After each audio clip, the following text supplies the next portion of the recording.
See how big is the kitchen? I'm 5'9", but I don't touch the ceiling. Don't know if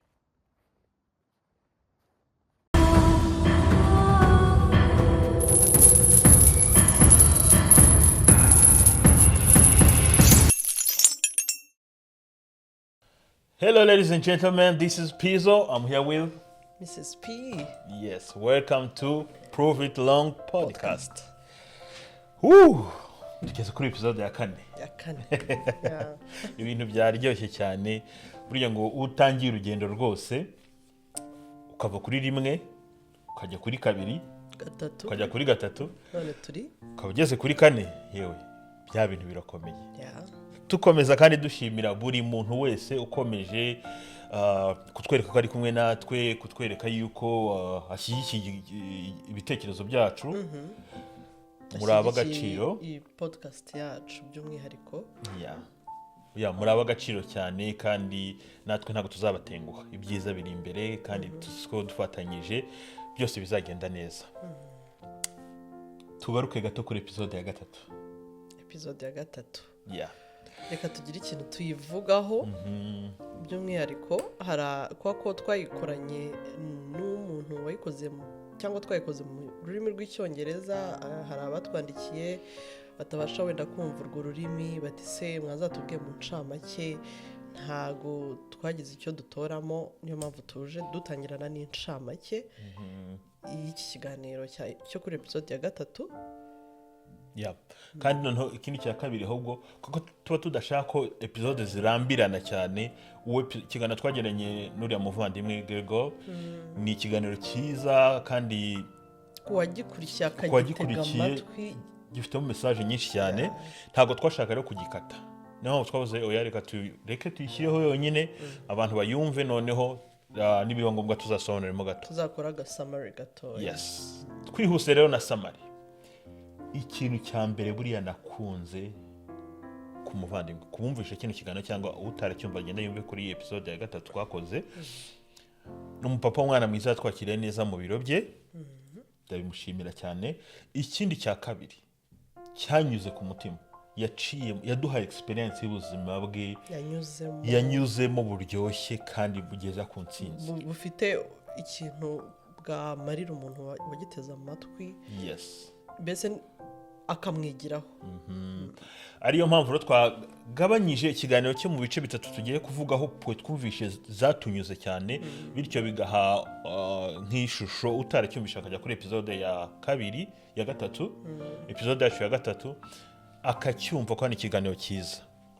Ikintu cya mbere tugiye kuvugaho muri make n'umwana wavutse mu buzima busanzwe nkatwe twese, agira amahirwe yuko yiga ararangiza secondaire, agira amahirwe yuko ajya muri college cyangwa se ubwo ni muri college ariko ubwo ni nka university. Hano twebwe yiga imyaka 2 college, none agira amahirwe yuko ajyamo arayitangira. Iwabo muri icyo gihe nabo bareka gukorera abandi, batangiza company insurance hano muri Maine. Noneho ariko bigezemo hagati arareba afata umwanzuro aravuga ati ariko ese ndimo ndajya. Yabivuze ko yabigiyemo, yagiye muri college ashaka kwiga kugira ngo azatera imbere, azabashe kubona akazi keza nk'uko twese wenda twize cyangwa nk'uko abantu biga. Yes. Bafite intumbero runaka. Rimwe na rimwe ukanasanga ni societe irimo ikubwira ngo hagezweho kwiga, wenda jya kwiga ibingibi, jya kwiga ibingibi, nibyo bizabagira akamaro, ibyo biri gutraininga ku isoko ry'umurimo cyane. Yeah. Rero agezeyo arimo yiga arareba aravuga ati ariko ibi bintu nta target birimo, ndimo nda wasting amafaranga, ndimo ndatakaza amafaranga menshi cyane mu bintu bitari ngombwa. Afata umwanzuro wo guhagarika college, guhagarika amashuri. Hari umuntu ushobora kubyumva akabyumva nabi akavuga uwo ni umuswa kucyanze kujya gute. Burya mu buzima iteka ryose nk'inama navugaho ngewe cyangwa twavugaho ko tubyumva mu buzima, ni byiza kureba ikigufitiye agaciro kurusha igifitiye agaciro abandi, kandi uniyumvamo. Hari ukuntu buryo ukora ikintu sometimes wenda akaba ari nk'ababyeyi bari kugupushinga ajya kwiga ibi ariko wowe urajya kubyiga wumva bitakurimo wenda kugira ngo ubashimishe ariko icyo kintu iyo utakiyumvamo rwose hari ikindi wiyumvamo ari byo uwo twaganiriye nawe yavuzeho njye numva ko nari nguciye mu ijambo sorry bakomeza ako kantu yo point twe yaradufashije by'umwihariko nkatwe bw'umwihariko kumenya ngo ikintu nshaka ni no target turimo rega nibi turimo byose no kumenya icyo umuntu ashaka ntiwifata mortgage utari wayikenera nimba uyikeneye yifate ariko nimba utayikeneye by'ukuri fata mortgage as an asset upon reliability fata mortgage nk'ikintu kigiye kukuzanira kigiye guhindurira ubuzima ugicuruze nawe wiyifata kuko ushaka gushimisha abantu rero nawe yabashije gufata umwanzuro avuga ngo mvuye muri ibi ngeze muri ibi bitubere isomo mu buzima icyo turimo tubona tudashaka menya icyo ushaka mu buzima kizagufasha kugira ngo unakijye mutsinda icyo ni icya mbere cyanshimishije cyane nyuma yatubwiye ko yadoropinze ahubwo araza ajya gusaba akazi muri kampani ikora ibintu bimwe n'iwabo icuruza silence ntiyatangirira iwabo urumva uko mbikiye kurumva habayemo n'ikintu mba nk'ababigiye babonye banagukiza muri college iyo kantu urabyanze bashobora no hari ubwo mutabyumvaho kimwe bakavuga ati umwana arananiranye bigenze gute wenda bakaba banamwima n'akazi muri company batari bakwizera irwarize ntabwo ariko byagenze wenda ariko n'urugero ntanze kugira ngo mbyumve gutya yego niko numva nk'umuntu mukuru nanjye umwana amukize mu ishuri akamukana ushobora kugira aragenda ajya gukorera abandi bantu amaze gukorera abandi bantu hageze igihe ngo papa waramubwira okay none ngwino dukorane minzi yari amaze none guprovinga ko wa mugambi yafashe atakinaga wa mugambi yafashe yari abizi byari makora by'ukuri iyo rero ni ikintu cyanshimishije twavuze ngo tuzavugaho tumenye icyo dushaka kwa ko kinajyana cyane ni target yacu prove it long wijya kwiga uyu muntu akwiye ngo genda ujye kwiga ubuganga nimba wumva utari umuganga muri wowe nta roho yo kuvura mbese utiyumvamo icyo kintu ariko hakunda usunikiriza rwose uko byagenda kose ushobora no kubirangiza wararangije universite n'amafaranga wishyuye yose ugasanga ubivuyemo wihise ujya mu bindi wenda no gukora ibindi bihabanye nabyo bikaba ari nka waste of time and waste of money urumva rero habayemo icyo kintu arangije amaze kugaruka gukorera iwabo niho yatangiye noneho gufata ubuzima yinjira mu buzima bwo gukora silence y'iwabo kugeza n'ubaho twamusanze niwe usigaye ari nyiraho ariko mbese uhagarariye company yazunguye iwabo kwa n'umubyeyi twaraganiye ambwiye ko papa atakiriho ntabwo twavuze nyinshi kuri mama ariko papa yambwiye ko yitabye Imana ubu ari we niwe mukuru wa company kandi abantu service atanga service nziza cyane icyo ni ikintu cya mbere ikindi cya kabiri twihuse yaduciriye mu buzima bigiye kujyana na topic y'uno munsi agaruka ku kintu cy'uko nawe yaciye mu bintu byo kujya mu myenda avamo agaruka agenda afata imyenda hirya no hino yatubwiye ko ikarita mbere yafashe yari yaraguze imodoka ihenze agafata ikarita ya credit kugira azabasha kuyigurira ama PS ariko agera ku kintu cyiza nakunze cy'uko ntago abona ubuzima urumva yarafite ibintu yakora iwabo afite insurance company afite company yabo atangiye kubona udufaranga ariko yagarutse kunyisho kutubwira ati nabaye no muri mobile house cyangwa mobile home ni hano mobile house wenda no kuba tabyumva wabasobanura ni house nyine zimeze gute cyane rwose twarabibutsa abantu batari bubyumve ari beta mobile house cyangwa trailer house ni inzu hano twanabagiriyeyo ntabwo ngiye kubisobanura hano mu magambo muri giye kujya mukurikirana video tubisobanura tugiye gushyira hano tukatashe ko tuzajya tubagirira hehe kuri terrain tukabereka proof uko bimeze cyane tukabasobanurira neza tunabereka ibintu mukabyibonera neza cyane rwose rero reka bareke gato manze murebe ako ka video kerekana izo mobile house yes cyangwa se mobile trailer trailer house yes kwa ko nubundi bayibase kuri trailer buryo bashatse barayimukana aho ugiye hose ushobora kuyimukana twabagiriye rero reka tureke mubanze murebe iyo video twabafatiye kugira ngo none ibyo tugiye gusobanura nyuma mugire igitekerezo cyimbitse cy'ibyo tubasobanura neza yego reka mukurikire ino video. Yeah, so as you can see, hano inyuma yanjye iyi muhabona ni mobile house nziza cyane y'umwaka wa 2025. Reba nawe ufite inzu nk'iyi nziza cyane ku mafaranga make cyane, iri ku $88,000 by'idolari. Ubu urabona se inenzweho iki, irabura iki? Yitegereze nawe, nziza ifite ibikoresho byose bishyashya mu nzu byiza, ariko ugasanga abantu turimo turajya kwipasa muremure mu cyimbo cyo gufata za nzu z'amamogeje akomeye ngo tuzifate ari za business, ahubwo tukajya kuvuga ngo tugiye gufata inzu zo kubamo. Why? Come and take a look.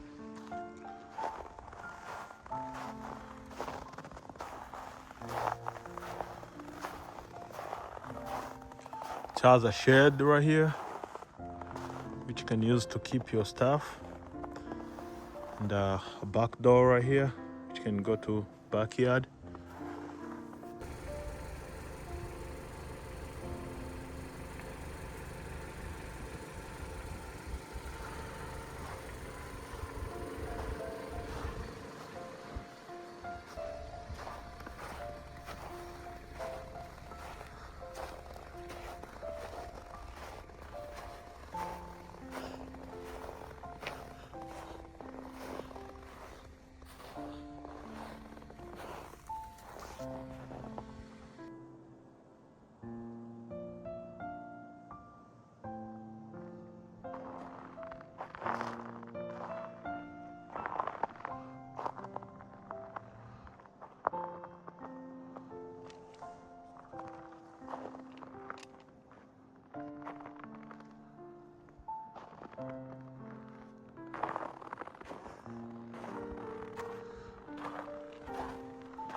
This usually is supposed to be a living room, right? Yeah. This right here, where there's an office, supposed to be a living room, and this is supposed to be a kitchen. So you have a beautiful, beautiful area right here. It's big enough for the family. If you like to cook or enjoy your food, you see, you can even use this as a dining table. It's big now. It's like a countertop. You have a sink. You have your stove, your microwave, which you can change. Is in here you can change the colors inside if you like, right? Oh, absolutely. Yeah, you can change everything here if you like. You can change. Okay. Yeah. So you can upgrade your kitchen as you need. If you need the new cabinets, stove, whatever you like, you can just change it as you need. So let me go back. See how big is the kitchen. And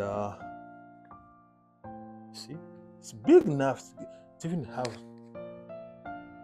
in right here. It's like a 3 feet, right? Or more than that? Yes. Yeah, I believe so. yeah, about like 3 feet hallway. See, have a bathroom.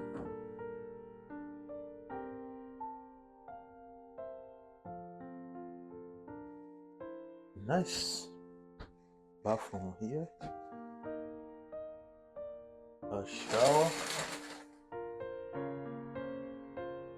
That's a full size bathroom you can use. And in here you have what is supposed to be a bedroom. It's big enough to feel like you can fit in the king size. Yeah, they turned this into office, but that's a big room. And with a closet. I'm not gonna go in there, but that's closet. And I believe this is also closet. And is this supposed to be like a outside? Yeah, that's the back door. Oh, that's the back door. Oh, I know how to open. There's no steps out there. Yeah. You see, usually you have like your back door right here where you can put like your backyard or just a shed somewhere outside. See. And come this way. That's where it's supposed to be a living room. It's big enough to fit a nice TV, couch. Yeah. And this is supposed to be a second bedroom, which is big also. And it's tall. It's tall, as you can see. I'm 5'9", but I don't touch the ceiling. I don't know if you see it. Right? That's a big one. So for the people who's looking for another choice to do, I believe this is one of the best choice you can consider in case you don't want to jump into something which gonna cost you time, cost you money, and end up put you into loss. Okay guys, we are back. Twagarutse. Mumbabarire mumbwire ku bantu batari bazi trailer house cyangwa se mobile house mubibonye mute? Komanteri yanyu turayishaka. Aha hasi ku muntu uyibonye bwa mbere utari uyizi atubwire hano hasi muyibonye mute? Nabonye ni inzu isanzwe. Ni inzu nk'inzu tubamo, ni inzu zisanzwe ariko ziri mobile. Ushobora kuvana ahantu ukayimura ukayishyira ahandi ushobora kwimura cyane rwose. Ndetse zifite na design nziza cyane ni nk'izi nzu zisanzwe. Yes. Cyane ubonye design nziza, size zitandukanye, ubonye harimo single, harimo double, harimo zifite udukoryo hirya no hino. Mbese ni inzu nyine bitewe n'uko famiye yawe ingana, haba hari amasayizi atandukanye, haba hagiye hari amasayizi nyine medium, small, niba navuga big, for a big family ziratandukanye. Byaterwa na famiye yanyu uko ingana. Yes, tugarutse rero impamvu nyamukuru twavuze ngo tugere tubageze tuzibereke. Ni ukuvuga ngo muri urugendo turimo tuvuga ngo umuntu akore cyangwa se umuntu ajye mu kintu azi ko kimufitiye inyungu cyane. Ngiye ku bwanjye nabonye ari choice nziza umuntu yatangira gukonsidera, kubera ko icyambere cyo nk'ubu turi hariya twarabajije zira mobile house bafite ziva ku bihumbi 60 kugenda ukageza ku bihumbi 180 gutyo numva ariho batubwiye, ariko harimo 160 nshyashya 2025. Mbese ziba ari inzu zubatswe yego 2025 ari nshyashya, ariyo wambere ugiye kuyijyamo. Noneho habaho n'izindi deal ubona hanze ziri used, ni ngo umuntu yayibayemo nawe arashaka kuyigurisha ngo agende, nkuko n'uriya mugabo yatubwiye ati nahereye muri mobile house cyangwa trailer house nyibamo igihe gito ngiye n'umugore wanjye twe turabyara, nyuma tuza noneho gukusanya amafaranga tuvamo tujya gufata inzu. Aho kandi twumve yehere kuri iriya babanje kuba muri mobile house. Yes, ubaza 60,000 duhere wenda ko ari nshyashya wafashe utagiye muri used ho hariho n'izihumbi 15 ye n'izihumbi 20 n'ibihumbi 10. Utazumva wenda ngo ni za make ugira ngo wenda ziba zishaje cyane buryo utayibamo. Ntibabibonye ni ushobora kujyamo ugatera irange gusa renovatinga ukongera rwose ikaba nshyashya. Yes, urumva rero rwango ibaze duhereye kuri 60 twabonye hariya nshyashya twirenze kujya muri za make cyane 60. Yeah, uzi ko 60 wiyemeje wenda ari wowe n'umufasha wawe gusa mwiyemeje mu myaka 2 mwayabona mukayishyura. Cyangwa mukihita twihitatu ni ibihumbi 60 by'idolari ariko wenda ni $60 ataza kugira ababa confused. Ariko nureba kuri mortgage uzasanga nimba nk'ubu aho bigeze kwishyura inzu bisanzwe n'ubundi aho ngaho wishyura mu myaka ingahe. Hari abantu bavuga ngo zitagaciro cyangwa se zigira gute. Hari ikiganiro nzabazana mbaganirize zikomeye.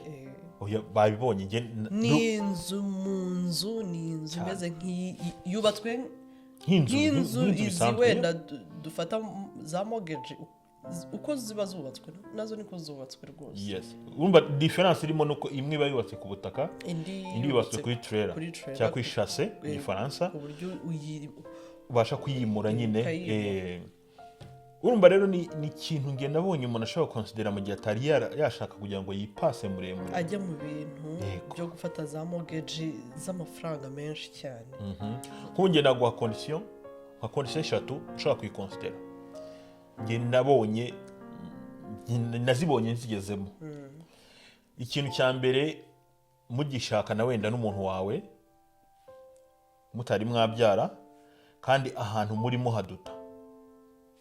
Burya ukuntu ufite abana muri ibi bihugu ugira abana ariko umwana akanga nk'ahantu muba hakamunanira pe, cyangwa se amashuri y'aho hantu akabura pe, ukabona nta amashuri ushimye umwana wawe bikosaba kujya ahandi hantu, ukabona ari condition nyine zaho zituma mutahaguma igihe kinini. Yes, uwo muntu nge namubwira ngo consider ahubwo mu house uyibemo iminsi mike nubona aho hantu klima cyangwa se n'ibindi bintu bituma mutahaguma. Yes, fate iyo mobile house yawe ashobora kuyimurira mu yindi cyangwa se yabona binahenze, ushobora kubona no kwimura binahenze ukayigurisha ushobora kuyigurisha ukagenda ziragurwa cyane. None se urumva urebe ku isoko wandikemo kuri Google urebe market yazo iri high, abantu barazigura cyane. Undi muntu nshobora kubibwira umuntu ukiri umuseribateri ukora akazi ariko atari yavuga ngo nta muntu wo gushakana mfite. Hari ukuntu ubura umuseribateri wibereye mu kazi ufokasinze kuri ibyo byawe ukeneye ahantu gutera n'imbere kugira ngo ubone wenda kujya muri ibyo byo gushaka. Yes, uwo ngo kugira ngo nyende mvuge ngo mfashe inzu ishaje cyangwa se mfashe inzu ndawutingaho ntari namenye ibyawe umufasha wanjye ntiyari yaza ngo tubitekereze zose naha niho twashatse kuba ino karise niho twashatse kubamo. Ese ku bana bacu watekereje iki ko inzu ufite wenda ifite icyumba kimwe na saro turajya gufata indi mortgage ya kabiri niya mbere twayirangiza se? Hari umuntu utebwa ngo nzayishyiramo umupangayi, nzaza mbabarire burya no kuvuga ngo inzu ufite ushyiramo umupangayi niyo utashyira umupangayi uko bizamuka. Ariko nuvuga ngo uwo muntu we namubwira ngo aho kugira ngo wipase mu bintu udashaka gukodesha bisanzwe, ushaka kugira ngo ugire ikintu kitwe cyawe uba mu nzu uba ko ari yawe, wirinde wenda bya bintu wenda byo kuvuga ngo ndajya gukodesha hano ejo nanone ndajya gukodesha hano wenda. Yes, uwo nawe nabwira ngo yiconsidere. Undi muntu wa gatatu ni umuntu uteganya kuzagura ikibanza hano. Hari umuntu uvuga ngo ngewe plan yanjye nzagura ikibanza niyubakire. Nakubwira ngo igurire mobile house. Gura icyo kibanza, numara kugura icyo kibanza utekereze mobile house mbere yuko utekereza kuba wenda ngo nzahita jumpinga njya kubaka inzu. Kuko ubutekereza ko ibyo ari byose ntabwo ubutekereza kubaka inzu ntoya, utekereza kuvuga ati ni inzu nzabamo wenda n'umuryango wanjye ukabamo. Banza ukonsidere mobile house. Ushobora no kubona ufite ikibanza cyawe ushobora kubona occasion ya make cyane ukagenda ukayiterekayo ubundi ugatekereza utuje udahubuka kuvuga ngo nta hantu mfite ho kubabira, no, ukayigura ukayiterekayo. Gusa mbibutse ko wari ku kibanza cyawe ubanza gukontakta Siri icyo kibanza kirimo ukabanza ukabaza neza ko bemera mobile house kuri ubwo butaka ugiye kugura. Hari ubutaka batemera ni Siri ubwo ni nk'umurenge Siri ni nk'umurenge cyangwa se akarere nimba abantu bo mu Rwanda bumva ahantu bajya gushakira ibyangombwa by'ubwubatsi. Natwe muri Siri hano muri Amerika ujyayo ukababaza, ariko ubutaka bwinshi ubwo basigaye bazemera. Ukagenda ukababaza wagenda ukayiterekayo. Abo bantu batatu nimba uri hano uri mu nyumva icyo kintu uzagitekereza. Ongera dusubiramo ngo abantu ubwo bazi consider harimo umuntu wazi consider wa mbere ni umuntu utari famille couple ikira abajene marié cyangwa se itaragira abana. Abakabiri ni wa muntu w'umusore w'umuseribateri cyangwa w'umukobwa ugishaka ubuzima, ntiyarabona fiancé, ntiyari anatekereza azakura fiancé wibana. wayikonsidera ko ni ikintu ushobora kugura ukakishyura vuba vuba wajya no kugenda ukagisubiza. Uwa gatatu ni umuntu ushaka kuzubaka inzu yiguriye ikibanza agatangira zero, aho kugira ngo njye gukodesha abandi narihiriye make nkayishyiramo nkabanyitahamo iminsi mikeya, ariko ntunganye iwanjye buhoro buhoro nitonze nkazakora agakorwa keza. Bityo ubu nikuyeho rega wa mutwaro wo kwishyura mortgage buri kwezi amafaranga menshi cyane. Yes, rimwe na rimwe ugasanga na mortgage wafashe ntago ihwanye n'ibyifuzo byawe, ntago ihwanye ntago ari ahantu wishimiye, ntago ari ahantu cyangwa ibyo ushaka kuhakorera. Ushobora no kuba ibyo udashaka kuhakorera. Nkanjye nkunda korora, aho mfite mpororera inkoko ebyiri gusa kandi wenda nshaka korora inkoko 1000. ubwo mba nimba narafashe ahantu hanyemera inkoko ebyiri gusa, ejo ndatangira kumva najya inkoko 1000. impamvu aho wahaguze. Urumva rero ni ikintu twagakwiriye gutangira kurebaho, nabonye cyiza bagakwiriye gutangira gutekerezaho. Nimba utari ukizi wenda ari nabwo bwa mbere ucyumvishe, jya muri Google, jya kuri YouTube, usacinge mobile houses, ugireho nyine notion ihagije, ugireho ubumenyi buhagije, uyimenye bihagije. Yes. Ku bantu bari bafite ikibazo kibaza ngo ese mobile housing ntitagaciro, ari bihuha hano hanze bivuga uyibamo itagaciro ntago igarura. Biriya no kubeshya. Hari abantu benshi nyine bavuga ngo nimba yiguze nk'60 gutyo nujya kwigurisha ntago uzazunguka, ngo ntago mbese yongera agaciro ngo nk'inzu. Biriya no kubeshya, kubera ko ugiye kubara ikintu bara nawe igihe wakibayemo, none ukareba se kisubije gute, isoko rigeze hehe. Mobile house nayo imeze nk'umuntu yagura inzu isanzwe cyangwa se ikindi kintu cyose. Nuyigura ukayita nawe ko ari iya fake, uyiguza amafaranga make ukayifata nabi, ntabwo izakungukiza. Ariko nuyigura ko umuntu uzi kuyitaho akarangi ukagaterera igihe, ukayirenovera igihe, I promise you ya mafaranga uzayagaruza anarenge. Uzabikenera ambwire, nzabazana ikigereranyo hano du comparing mobile house n'inzu murebe. Nuko abajya kubibara babibara bakomparinze ngo ntago yunguka ngo nk'inzu. N'ubundi ntago ikintu cy'U60 yakunguka n'U500. Ntago bibaho. Ntago ushobora kumbwira ngo umuntu mwaguze igare undi aguze za moto bagenda bafashaho z'abastari bameze gutya, ngo mbwire ngo nzare ngo igare ntago ryunguka nk'iriya moto ye. Of course na moto ihenze kurusha igare, kuko n'ubundi ntibinganya agaciro. Ahubwo reba buri kintu cyose kibare muri periode yacyo. Ese nimba ari business nzakira 500, izunguka nka business z'50. Ntago bishoboka. Ariko nuzasanga nyuma y'umwaka business 50 yungutse ibihumbi 10, izaba deje ari 1/5 yungutse cy'amafaranga yayo. Ariko nusanga business 500 yungutse ibihumbi 50, deje izaba ari 0.5 ku ijana.